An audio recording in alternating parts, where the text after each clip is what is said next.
Students. तो आज के इस वीडियो में डिस्कस करेंगे द पुली। तो द पुली जो पोएम है जो जॉर्ज हर्बर्ट के द्वारा लिखा गया, ये खूबसूरत पोएम है। तो इसको लाइन बाय लाइन हम लोग समझेंगे। इस पोएम का थीम जानेंगे, सेंट्रल आइडिया क्या है इस पोएम का वो भी जानेंगे। चलिए स्टार्ट करते हैं। सबसे पहली जो लाइन है इसमें कि when God at first made man, तो मतलब कि जब भगवान ने सबसे पहले इंसान को बनाया। When God at first made man, तो जब भगवान ने सबसे पहले इंसान को बनाया, तो यह पंक्ति क्या बताता है, यह लाइन बता रही है कि ईश्वर ने मनुष्य की रचना की है। नेक्स्ट जो लाइन है कि having a glass of blessing standing bye, कि मतलब उसके पास आशीर्वादों का एक प्याला रखा हुआ था। मतलब क्या ये लाइनें कर रही है कि ईश्वर के पास बहुत सारे क्या हैं, गुण हैं, वरदान हैं जो वे मनुष्य को देना चाहते थे। Let us said he power on him all we can, कि मतलब आओ, लेट अस, आओ, उन्होंने कहा कि हम उस पर सब कुछ उड़ेल देंगे। ठीक है, क्या कि लेट द वर्ल्ड्स रिचेज, कि दुनिया की सारी दौलत है ना, रिचेज मतलब दौलत, विच डिस्पर्स्ड लाइफ, जो बिखरी हुई है। तो दुनिया की सारी दौलत क्या है, बिखरी हुई है। तो आओ, उन्होंने कहा आओ, हम उस पर सब कुछ उड़ेल देते हैं और दुनिया की सारी दौलत जो बिखरी हुई है, ठीक है, कॉन्ट्रैक्ट इनटू अ स्पाम, और उसको क्या करते हैं, एक जगह समेट कर देते हैं। ठीक है, मतलब ये लाइनें क्या करी है कि ईश्वर ने सोचा, गॉड ने सोचा कि जो ह्यूमन को सारे वरदान दे देने चाहिए जो पूरे संसार में फैले हुए हैं। तो उन्होंने तय किया कि सब गुण एक इंसान में क्या कर दिया जाएगा, केंद्रित कर दिया जाएगा, दे दिया जाएगा। ठीक है, नेक्स्ट जो लाइन है इसका मतलब समझते हैं कि so a strength first made a way. So a strength, सबसे पहले ताकत दी गई। सबसे पहले क्या दी गई, ताकत दी गई। मतलब मनुष्य को सबसे पहले क्या दिया गया, फोर्स प्रदान किया गया, पावर प्रदान की गई।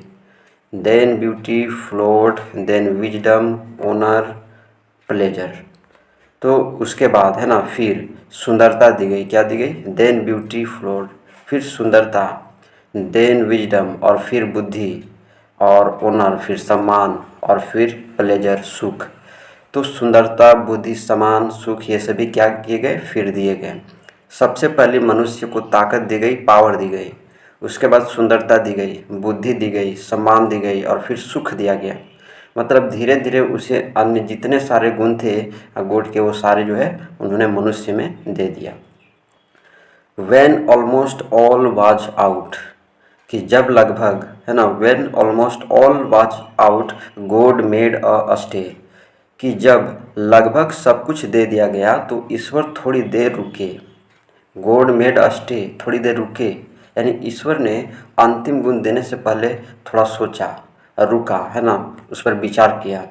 Perceiving that alone of all his treasure, कि मतलब परसीविंग, देखा कि उसने सारे खजाने में शांति अभी भी प्याले के तले में बची हुई है। मतलब शांति अभी जो है वो प्याले के तले में है। मतलब क्या ये लाइनें करिए कि उन्होंने देखा कि शांति यानी रेस्ट अब भी बचा हुआ है देने के लिए।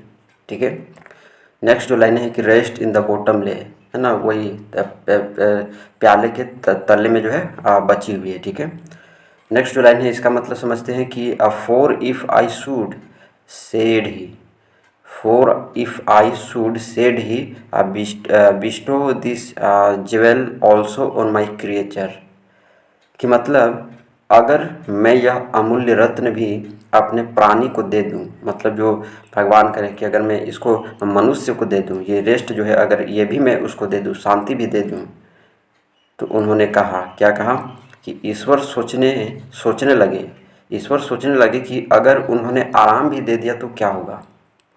तो आराम देने से पहले ईश्वर सोच रहे हैं। ठीक है, मनुष्य को आराम देने से पहले वो सोच रहे हैं, क्या सोच रहे हैं कि and rest in nature not the god of nature so both should loser be, कि मतलब लो, वह मेरे दिए हुए उपहारों को पूजने लगेगा। मतलब जो मैंने उसको गिफ्ट दिए हैं, है ना, तो जो मैंने उसको गिफ्ट दिए हैं और और प्रकृति में ही आराम पाएगा। ठीक है, तो वह मेरे दिए हुए उपहारों को क्या करने लगेगा, पूजने लगेगा, और मुझे नहीं। मतलब जो मेरे द्वारा दिए गए जो सामान है, जो गिफ्ट्स है, उसकी वो पूजा करेगी, फिर वो मेरी पूजा नहीं करेगी। मतलब मनुष्य ईश्वर की जगह उसके वरदानों को क्या करने लगेगा, पूजा करने लगेगा और उसको ऊपर मानने लगेगा। वही लिखा हुआ है नेक्स्ट नीचे वाला लाइन में कि एंड रेस्ट इन नेचर, और प्रकृति में ही आराम हो पाएगा, ना कि प्रकृति के ईश्वर में। ठीक है, not the god of nature, ना कि प्रकृति के ईश्वर में। समझ में आ रही है? तो ये लाइनें जो है क्या करेगी कि वह सिर्फ जो है फिजिकल दुनिया में, जो है फिजिकल वर्ल्ड में रंग जाएगा, है ना, घुल मिल जाएगा। ईश्वर को क्या कर जाएगा, वो भूल जाएगा। ठीक है, जो अगर मैं इसको ये भी दे दूँ, शांति भी दे दूँ, तो वो क्या करने लगेगा, सिर्फ गिफ्ट की पूजा करने लगेगा और मुझे भूल जाएगा। ठीक है, और ये फिजिकल जो वर्ल्ड है उसमें वो क्या हो जाएगा, रम हो जाएगा। ठीक है, और फिर ईश्वर को भूल जाएगा। नेक्स्ट जो लाइन है कि सो बोथ शुड लोजर भी, इस तरह दोनों ही हारेंगे, न तो ईश्वर को भक्ति मिलेगी और न ही मनुष्य को सच्चा सुख मिलेगा। इस तरह से दोनों हार जाएंगे। ठीक है, उसके बाद जो नेक्स्ट लाइन है कि yet let him keep the rest, yet let him keep the rest, उसे बाकी सब कुछ रखने दो, लेकिन वह उन्हें बेचैनी के साथ रखे, है ना। But keep them with ripening restlessness, है ना, कि उसे बाकी सब कुछ रखने दो, लेकिन वह उन्हें बेचैनी के साथ रखे। यानी ईश्वर ने डिसाइड किया कि बाकी वरदान तो दे दिए जाए, पर आराम नहीं दिया जाए, ताकि मनुष्य बेचैन रहे। और नहीं तो आराम भी मिल जाएगा तो फिर क्या करने लगेगा, वो जो गोड्स के द्वारा जो दिए गए गिफ्ट्स है उसकी वो पूजा करने लगेगा, फिर ईश्वर को भूल जाएगा। ठीक है, ये लाइन समझ में आ रही है। नेक्स्ट जो लाइन है कि let him be rich and very that at least, कि उसे अमीर और थका हुआ रहने दो। जब वो थका हुआ रहेगा, जब वो अमीर रहेगा, ताकि कम से कम if goodness lead him not yet wearing, कि कम से कम अच्छाई से उसे मेरी ओर न लाए, तो शायद थकान ही उसे मेरी ओर धकेल दे, है ना। कम से कम उसकी जो थकान है वो मेरी तरफ झुक जाए, है ना। अगर अच्छाई उसे मेरी ओर ना ला पाए तो शायद थकान उसे मेरी तरफ लाएगी, धकेल देगी। यहाँ पर कहने का मतलब क्या हो गया कि वह भले ही धनवान हो, ठीक है, भले ही वो अमीर हो, पर थकान और असंतोष बना रहेगा। और जब तक ये बने रहेंगे तब तक वो मेरी तरफ जो है झुके हुए रहेंगे, मेरी पूजा करेंगे, है ना। अगर मनुष्य ईश्वर की ओर अपनी इच्छा से न लौटे तो उसकी थकावट और असंतोष उसे ईश्वर की शरण में ले आएंगे। वही लिखा हुआ है कि if a goodness lead him not yet a weariness may toss him to my breast, कि अगर मनुष्य, है ना, अगर मनुष्य ईश्वर की ओर अपनी इच्छा से न लौटे तो उसकी थकावट, उसकी असंतोष उसे ईश्वर की शरण में ले आएगा। और ये जो है ये शॉर्ट पोएम जो है, मैंने इसको बहुत ही अच्छे से लाइन बाय लाइन समझाने का प्रयास किया है। आई होप आपको भी वीडियो अच्छा लगा होगा। ठीक है, अच्छा लगा तो लाइक करना है, और चैनल पर नए चैनल को सब्सक्राइब करना है।